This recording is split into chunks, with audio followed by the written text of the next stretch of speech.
Welcome to Best You Discussion, and thank you all for being here. You know, Robin controls the camera, she directs the action, and she tries real hard to control me.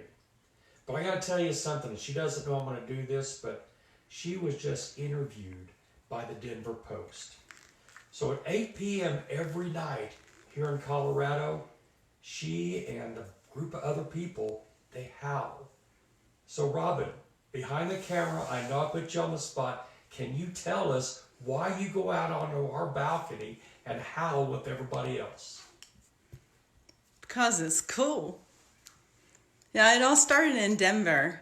They started, the residents around Denver Health, the hospitals down there, started howling at 8 o'clock because they know that's when healthcare workers are doing their shift change. And it was in support of them. And I too support them and am one of them. But it's just a really uniting act of solidarity, and to go out on the balcony and hear it coming from miles away. And then, like I told you the other night, the silence after. That was cool. Well, I'm really grateful that you do that. For those that don't know, Robin spends her life, or most of her life, a good portion of her life in the OR. She's the person in the OR that maintains a sterile field. She is the one that maintains the infection control. That is her job. So when you look around all the masks, when you look up the nurse that's in charge of the sterility, that's her. She understands probably far more than most of the danger of the virus that we face today. Not more than most. But More than most of us. Oh, okay. More than most of us. She underestimates her importance sometimes, but My superpower is seeing germs on things. yeah, she does see germs on things. Nonetheless, I'd like to thank her. And next time you see a healthcare worker, thank them for being on the front lines, because they truly have a tremendous task before them. So at 8 p.m. every night here in Colorado, she goes out on our balcony and howls with a bunch of other people that's all throughout the neighborhood. Let's quickly cover some essentials. One, we're here to answer your questions. The whole point of this giving back is to pass on what we know, what we've learned, to help you fulfill your potential to live the life that you so deserve. The second is our email address. We have a website and an email. Please visit our website at bestyouguru.com. If you have any questions or you'd like to receive our bi-monthly blog, send us an email at bestyouguru@yahoo.com. We created a YouTube channel this week. If you want to see the past couple of Best You discussions, go to YouTube and look for the Best You discussion channel. And give me some feedback. Let me know what you think. It was a new venture for me, and I like what we've done so far.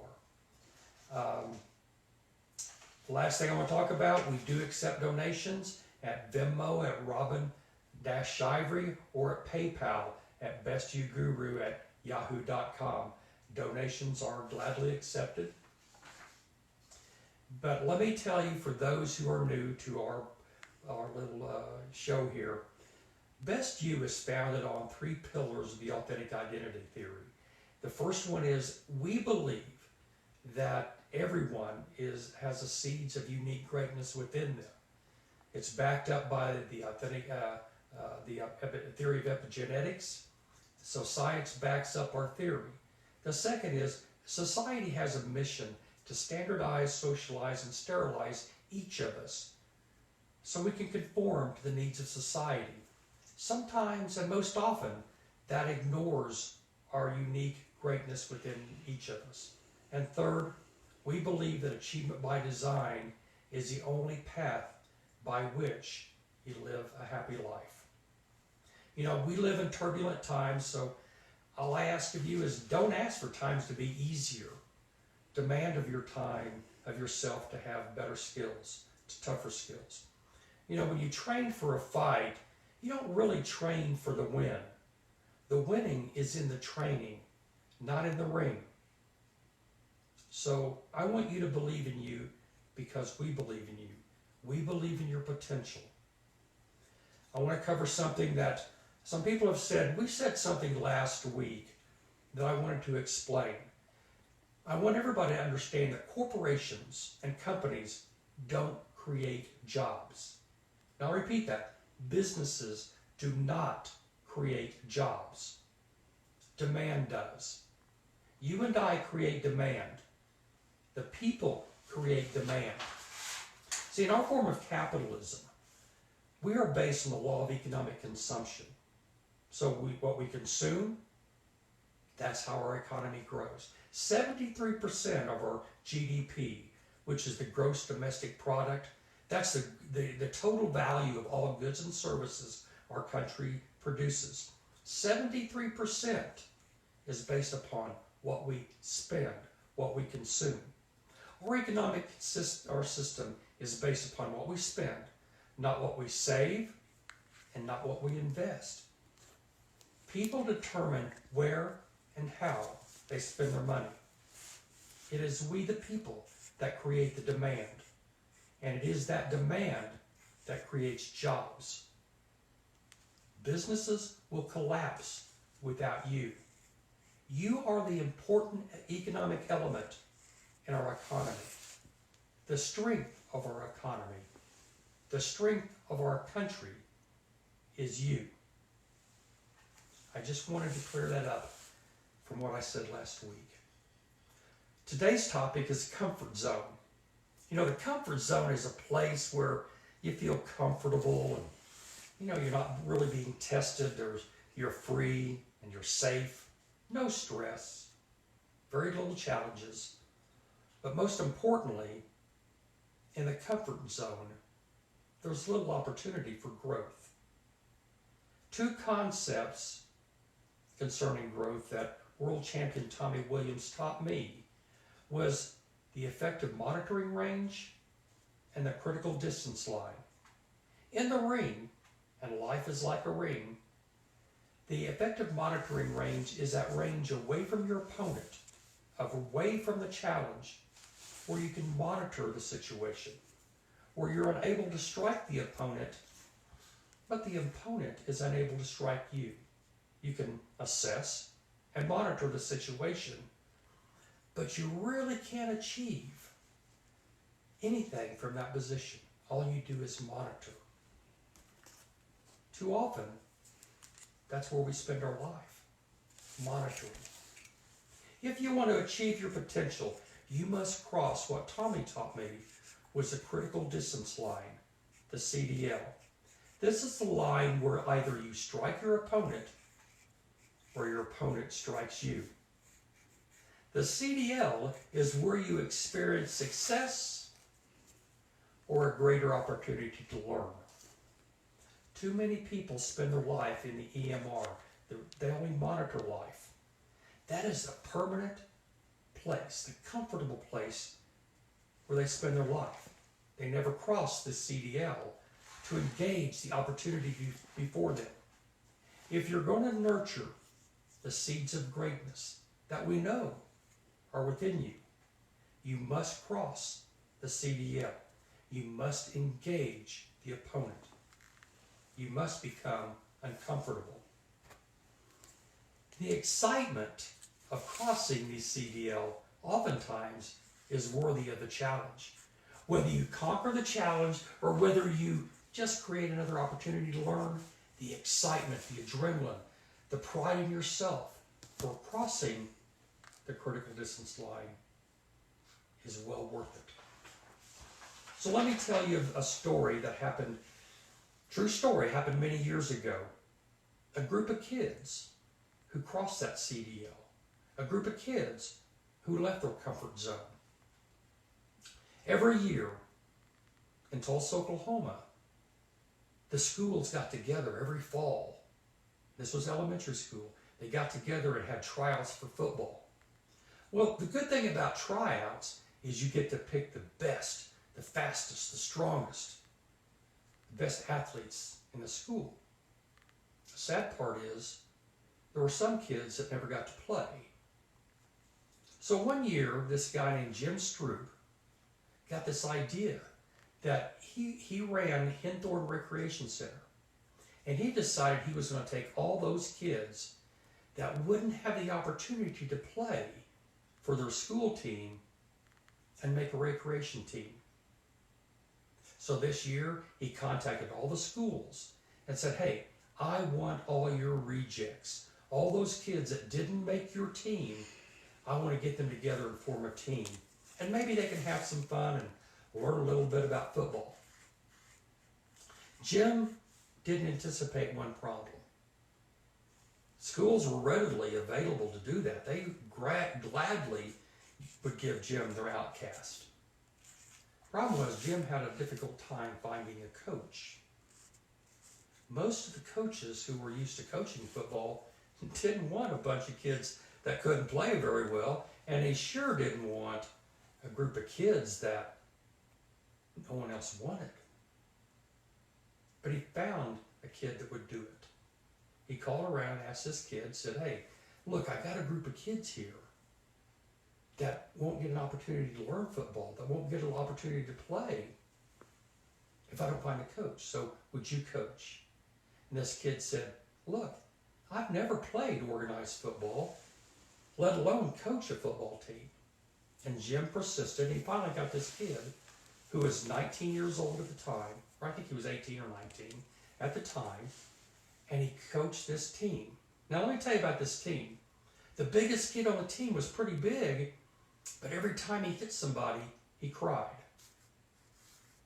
One of the best athletes on the team was a wide receiver, but he couldn't talk and he couldn't hear. Then he had this other kid that had to leave practice twice a week because he had dance lessons. So every kid on that team was cut from other teams. So they got together for the first year, and this coach had these bright ideas about teaching them about themselves and what they could accomplish in life. And he asked them not to believe what the other coaches said and what the other kids said about their athletic ability, but this kid taught them to believe in themselves. Great with words. He asked them to leave their comfort zones, to believe in something bigger than what others said they could be. Well, the first year they played, they got all together and they played all these games, and they scored one touchdown the entire season. Didn't win a game. I guess they could be the laughingstock of the league. So the season ended, and the kid was glad it was over because he had to learn what football was all about. So it was a close call. Very next year, next fall, Jim called this kid again. A year later, kid said, hey, Jim, what are you doing? Jim said, look, I'd like you to coach this team again. The kid was astounded. He says, look, Jim, we scored one touchdown the entire year. Didn't win a game. Came in last place. And Jim said, yeah, but the parents and the kids called him individually. And they finally got together and said, what you taught them helped them throughout life. And they want another opportunity to play. So for whatever reason, the kids said yes. So they got together and they played the second season. Learned a little bit from last year. Got together and they played. They won the first game. Lo and behold, they won a game. They were all so happy. They played the entire season and won every game. They won their league. Then they went on to several tournaments to determine who was going to be the best in the region. And they kept winning.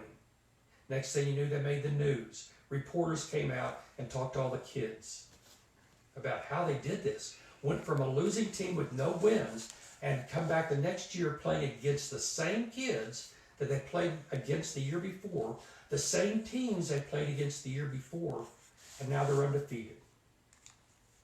They became champions that year.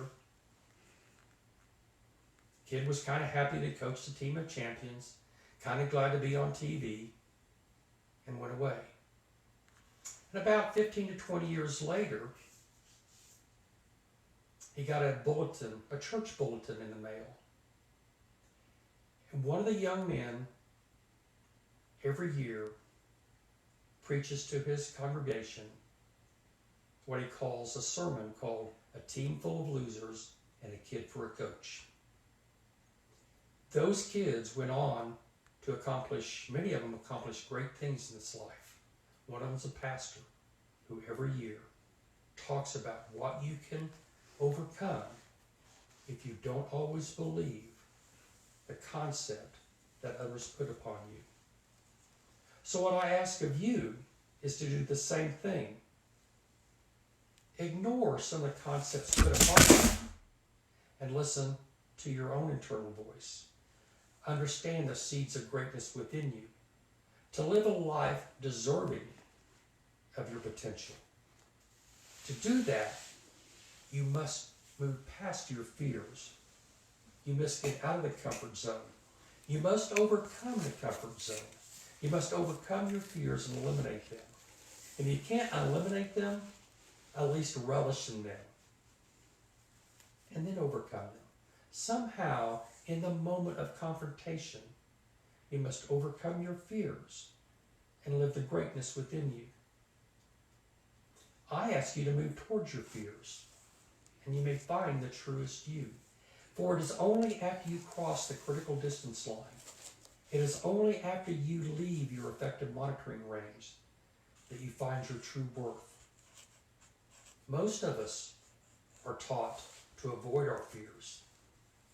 Most of us are taught to be afraid of our potential. After all, if you start using your potential, you may just prove everybody wrong. You may just become champions of whatever you accomplish. We may not conform to fit into what others expect of us, but we may just become who we were born to be. A champion, you see, becomes very comfortable with being uncomfortable. Let me repeat that. A true champion becomes comfortable with being uncomfortable. They ask questions when others won't. In the classroom, they're not afraid to raise their hand and ask the other question that no one will else ask for fear of embarrassment, because a champion wants to know. Champions see the impossible as a challenge. They see the impossible only as something that hasn't been accomplished yet. Champions analyze what they hear and what they see. And then they use their reasoning to determine the impossibility of it all. I ask you to be your own champion. Every week we try to get questions, and we want to answer because that's what we're here for. We want to give you what we've learned. This week we've had several questions, numerous questions, concerning the same general topic. And it's something I really don't want to get into, but I want to address how it makes us feel. So I'll try to address those questions in a way that fits our mission, that fits our purpose. You know, in our society today, we have political leaders that appear to show a lack of concern for our own personal and potential greatness. But let me explain why that is. It's because you and I have chosen entertainment over education. We choose to reward those that entertain us and not those that educate us. You know, I love baseball. I really do. But a Major League Baseball player who gets a hit 1 out of every 3 times at bat makes multi-million dollars a year. But a teacher has to take a second job in order to earn an income, in order to earn a living. A teacher who educates far more than 1 out of 3 oftentimes has to work another job to teach our children. We have chosen entertainment over education. We have chosen guns over books. And I'm not against guns. I own guns, but I own a whole lot more books than I do guns. The majority of Americans fail to read a complete book after their formal education. We have chosen sports over nutrition, division over unity, us over them, apathy over involvement. It seems our tongues have been broken in speaking to the truth to power. We accept lies over truth. We watch television, listen to radio, and we get political news from Facebook. The vast majority of political pundits are entertainers who have never studied politics. They studied how to get you and I to follow them, not listen to their words, but to the music that surrounds it.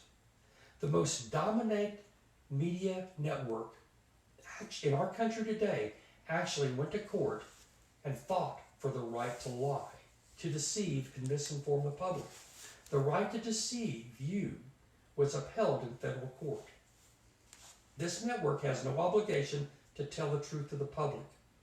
Now I ask you, corporate leaders, the people who run our companies, would be thrown in jail or fined for lying to stockholders.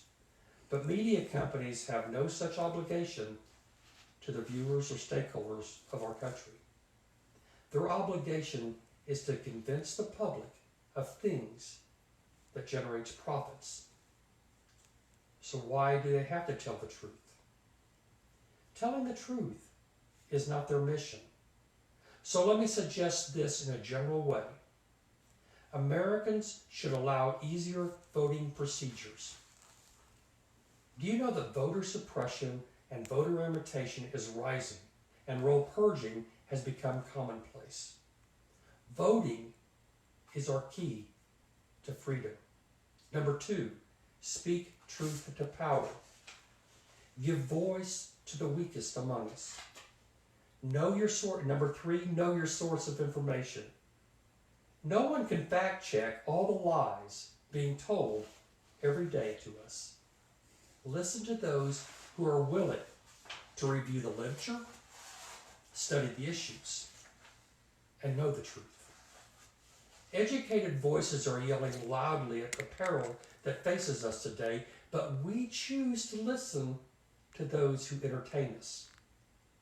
You know, it's when we require medical attention, most of us, I don't know anybody who doesn't, so I just say most of us would ask somebody taking care of us medically to be trained in medicine. Someone that will tell us the truth and know what the truth is. We generally do not want someone to tell us what we want to hear. We demand the doctor to shoot straight with us so we can live the best life possible. When it comes to our freedoms, our liberties, our country, we vote for people that tell us what we want to hear. We vote for the best entertainer.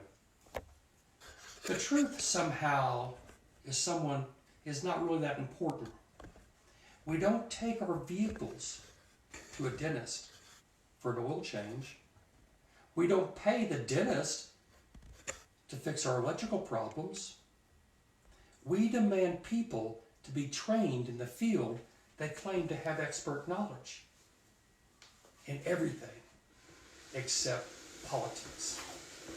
There are few, if any, political scientists serving as political pundits.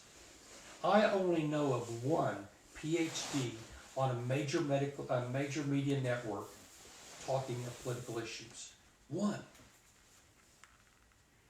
The majority of people, political pundits today, are not political scientists. So why do we depend upon them for our political information? So during this arduous time, I suggest listening to the advice of experts in these matters, and just not a Facebook post put up there by somebody who doesn't know the truth and is only there to create division. Know the source of your information. Your freedom depends upon it. Number 4, connect with your authentic identity and live the potential within you. So, despite all the stuff that you hear, listen to your own inner voice. Follow your potential, follow your greatness.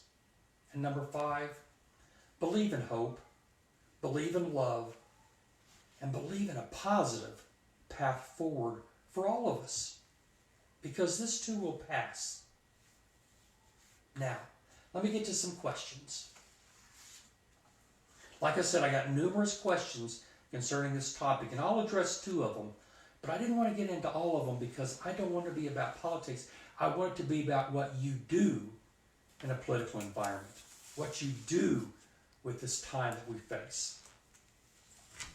So the first question is, how do we maintain our focus on the common good when our leaders have a different focus? The first thing I suggest is give voice to everyone. Every American, every person living in this land should have a voice, regardless of how asinine or how ridiculous. We all have a voice. So allow everyone to have a voice, not just the loudest voice on the playground. Our strength is found in us, we the people. And people speaking of in me terms, no, it is us. We are in this boat together. 2, I ask you to focus on our Constitution. In these trying times, the strength of our country is found in the Constitution. Read the preamble. It's very clear. The reason why America is great is simple. It is we the people, the poor, the rich, the black, the white, the red, now even the purple. I don't care. It is all of us. The Constitution even includes non-citizens. Focus on the general welfare. The general welfare, that's what it calls for in the Constitution. Second, it focuses on secure the blessings of liberty to ourselves and our posterity. Ensure that our children and our grandchildren and their children have the same liberties that we do. So in these trying times, the political pundits should take a second back seat to our Constitution. Focus on what makes us strong. And I told you earlier, what makes us strong is you. It's not big corporations, it's you and I. That's what makes this country strong. Focus on our why. Why are we here? Why are we doing what we do? Our why is liberty. We are the finest country in the world with the finest Constitution ever written. Don't forget that. And focus on the goodness of people. People are really good. Don't listen to the political news that says who's bad. Yeah, there's really, I think Jim Rome said it best. There's not really that many bad people in our country. They just move around a lot. Focus on that. So how do we maintain our focus on the common good when our leaders have a different focus? Their focus is only on what we let them focus upon. Remember, it's you and I. We're in the same boat. I hope that helps. And the second one, which is kind of in line, it's the only one I've addressed. How do we proceed with our lives in spite of the oppression of this virus and our less than helpful leaders? Now, as far as the virus goes, I would listen again to the experts. Not the politicians, not the guy down the street, not the guy at the end of the bar, if there's anybody left in bars, but listen to the medical experts. So take this time to reflect. Reflect on what's going on around us. Use this as an opportunity. Reflect on who have you been listening to. In the virus areas, listen to the medical experts. Assess. Assess what's going on. What do you want to do? What are your neighbors doing? And then plan.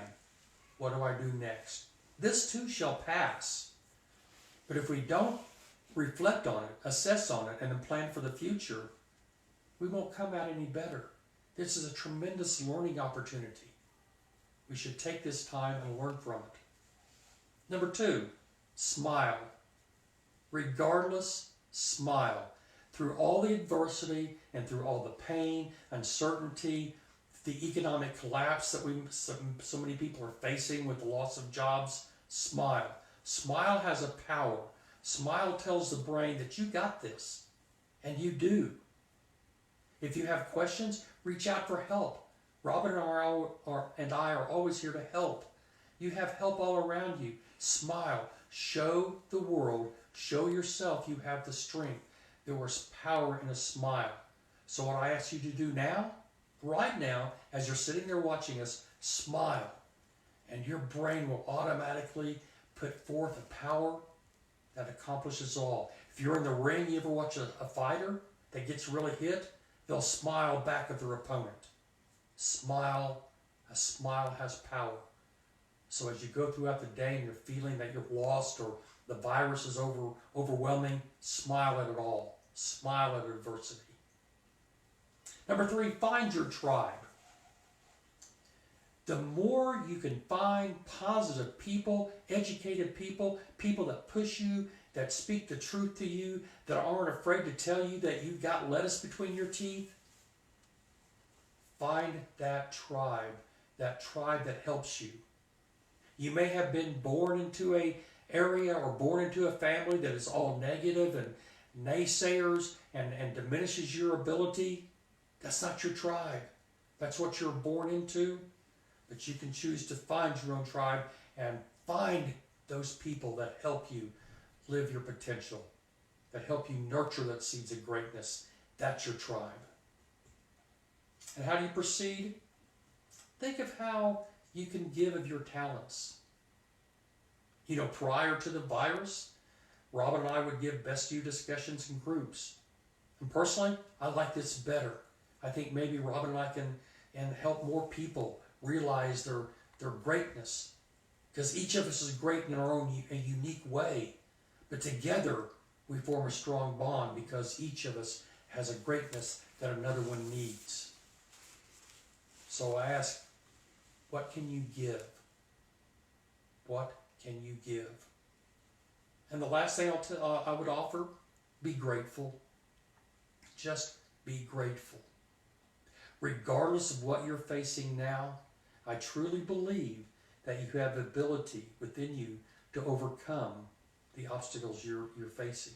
Be grateful for what you've already achieved in this life.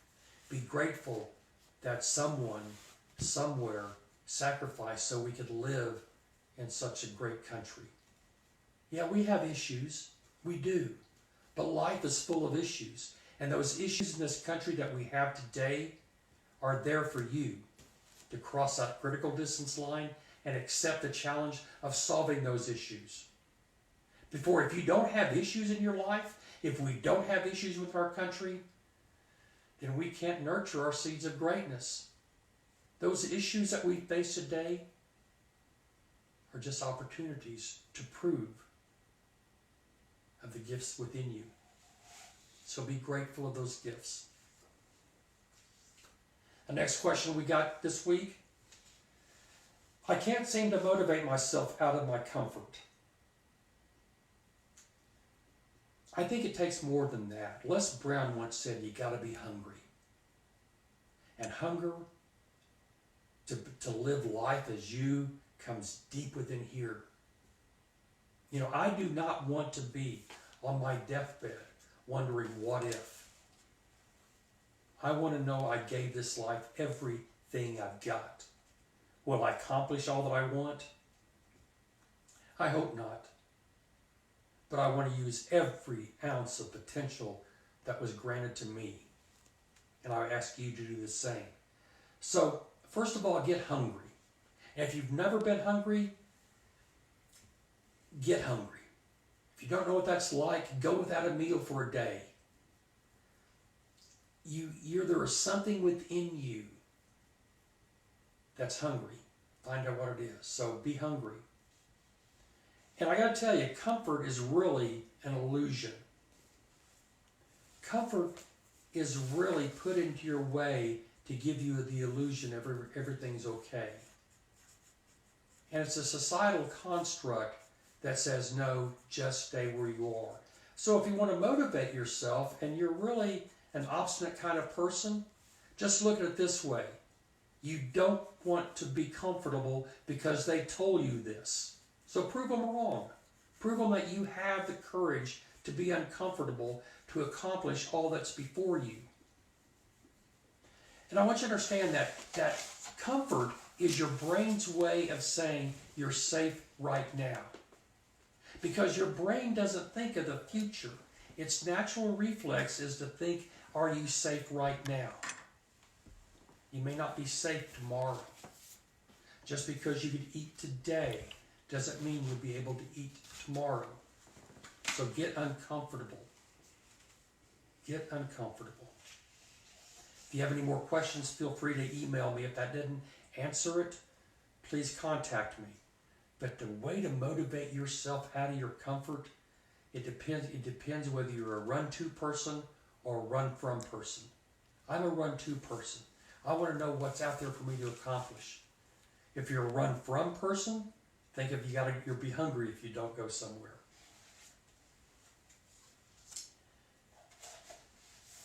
The next question I have is, when trying to go forward, I sometimes find myself outside of my comfort zone. In this position, I often procrastinate or easily lured away from the task at hand. What strategies do you find helpful to help you power through the feeling of uncertainty? The first thing I always do is remember that the brain seeks immediate safety. The brain's it's hardwired for immediate safety. It's not necessarily concerned about tomorrow. So understanding that prepares me to take agency over my brain, over the subconscious brain, and realize I've got to think about tomorrow as well. So taking agency over the subconscious brain, taking ownership of the conscious brain as well. Life reminds me of walking up a staircase. Most of us, when we walk up a staircase, we walk step after step after step, having faith and having trust that the landing is up ahead. Life is like that. Oftentimes we walk a staircase and we just know that it's taking us somewhere where there's a landing. I don't know anybody who voluntarily walks a staircase not believing that there's a landing on top. So in life, do the same thing. Believe, have faith that there's a landing on top. The last thing I'll tell you is relax. Relax in the discomfort. Relax knowing that you are in charge. When you feel that you need to procrastinate, view it as somebody telling you what to do or not what to do. Depending on whether you're a go-to or a run-from person, I would look at it as knowing that you really are in charge and that no matter what you do, it's going to be the right step. If you're doing what you know needs to be done, then you're going in the right direction. And as far as being lured easily away, that's only because what you're doing, you don't see the importance of it. Don't get distracted easily, because all that is keeping you away from what you could really accomplish. And again, if we need further explanation or you want to expound on it, send me an email. But the distractions of things that lure you away is only a power trying to keep you away from your inherent greatness, which I believe we all have. Robin, are there any questions left? There were no questions coming in tonight. Lots of hellos. Hello. From Germany to Wyoming to right around the block to Florida. Just coming in from all directions. And Virginia. So, yeah, from all over the country. It's great to see everybody popping on. From Germany to Virginia to Florida. I like it. This is why I like our discussions. Let me recap. Our email address is bestyouguru@yahoo.com. We want to hear from you. We really do. We want to share what we know of your greatness so that you can live your greatness. Our website is bestyouguru.com. So check us out. Check out our friends on it. Donations are always welcome. Venmo at Robin-Shivery, or you can use a PayPal at bestyouguru@yahoo.com. But let me recap. Number one, it's really important. Demand creates jobs, and you create the demand. So all these people who talk about job creators, you really are the job creator. Number two, remember your effective monitoring range. That's supposed to analyze. That's all. Don't get too comfortable there. Use that critical distance line to attack your opponents and to attack the obstacles in your way. Face your fears. You don't have to accept every challenge. You don't. The challenges that serve you best are the ones that you should accept. Just because some loudmouth in a bar or loudmouth at a concert challenges you doesn't have to mean you accept it. Not every challenge needs to be accepted. But don't be afraid to accept the challenge that makes your life better. That's the challenges that deserve your focus. Become uncomfortable with your comfort and find comfort in the uncomfortable. And the last thing I'll remind you of, ask questions. Conduct your own empirical research to determine the possibilities of what you can do. You can do so much more than you ever thought possible. You can do so much more than you've ever been told. You can really nurture the seeds of greatness within you and live the life you were designed to live. As I close, I just want to remind you, don't live an illusion. Live your dreams. I thank you for the time this evening. Thank you, Robin, for directing all the action. And we're getting ready. I guess we're getting ready to go out and howl at them tonight. We are. Good. Well, thank you all for allowing us to share this time with you. Have a good evening. Good night, you cool cats and kittens.